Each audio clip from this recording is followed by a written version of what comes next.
nei te karanga o ngā kaiako huri noa i te motu, ki aro taki ngia no ngā whakaritenga mo te utu, me ngā tikanga mahi. Āhua pauri, āhua hoha, ka taku nei whakaro pera ki te mahi he, o tō tata nei kāwanatanga i tēnei wā. Koro mana Rollaston te tehi o ngā kaiako o ngā tai a te awharekura, e tū ngā tahi ana ki te taha o ngā kaiako kura tuarua o Kirikiriroa i te ata nei. O tira ki te tautoko i te tūkotahi o tōna uniana a te wehenga rua. Ka tono atu mātou ki te kāwanatanga, ki te whakanui. Pūtea, ngā kaiako, matatau i te reo, matatau i te mātauranga, matatau i ngā tikanga Māori, kei roto i ia kura o te moti nei. Nā raruraru o nā kaiako ki nā kāwanatanga, e kōrero atu ki nā ropu o nā kaiako, kei te kāranga o tātou nā whakaro, e tū nā kaiako o te motu. Ko kei tahauiti te kāko reo ingarihi ki te kura tuarua o Kaitao Roto Hokahoka i Rotorua nei. He nui ōna māharahara ki ngā panonitanga hou a te kāwanatanga mo ngā kura. Tuatahi, me kōrero ki a rātou, ki a mātou kaiako i roto i te kura. Tuarua, āwhina mai nā kaupapa o te take i te rohi o Rotorua. Well, I think there are an awful lot of very angry teachers at the moment.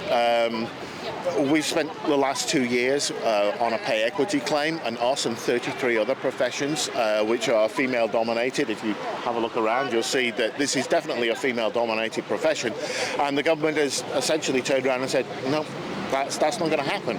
Kai ko atu i te kautau a Rob McCafferty e mahi kaiako ana. Ko ia te kaiako pūtai au ki te kura tuarua o Kaitao Roto Hokahoka, a ko ia hoki te māngai uniana ki te wehenga rua ki Rotorua. Well, we consider that education is an investment for the country's future, and we know what our tamariki, we know what they need. We know them, we are with them every single day. And we are up for our contract renewal, and what we put down is all the things that we think that we need in order to resource this job to make sure that the kids end up with what they need. E ai ki te tāhuhu o te mātauranga, kei ngā puari whakahaere o ngā kura te mana whakatau kia tūwhira tonu, kia kati rānei o rātou kura i te wā o te porotū. O tira kei tēnā kura te kauenga, kia whakamohio atu ki o rātou hapori, kaha rātou a whakatau. Te kaupapa kia whawhai tonu mātou mō nā mātauranga Māori, me mātauranga whakapapa, taku take i naia nei te reo Māori. Now, there'll be an awful lot made about the money. Don't get me wrong, money is important because we are 1,000 teachers short in secondary at the moment. And an awful lot of the older teachers, they are retiring and they're going to be gone in the next 5-10 years. Tērā pia ko te rautaki, ka whakarongo te tehi tō tātou kāwanatanga ki ngā hiahia o ngā kaiako, ngā kaimahi, o ngā kura katoa te moti nei. Kei te akiaki te tāhuhu o te mātauranga kia whakapātō tika atu ngā mātua me ngā kaitiaki rangatahi ki o rātou kura mongi e tehi pārongo e pā ana ki ngā whakaritenga. Macie Kuki, Aukaha.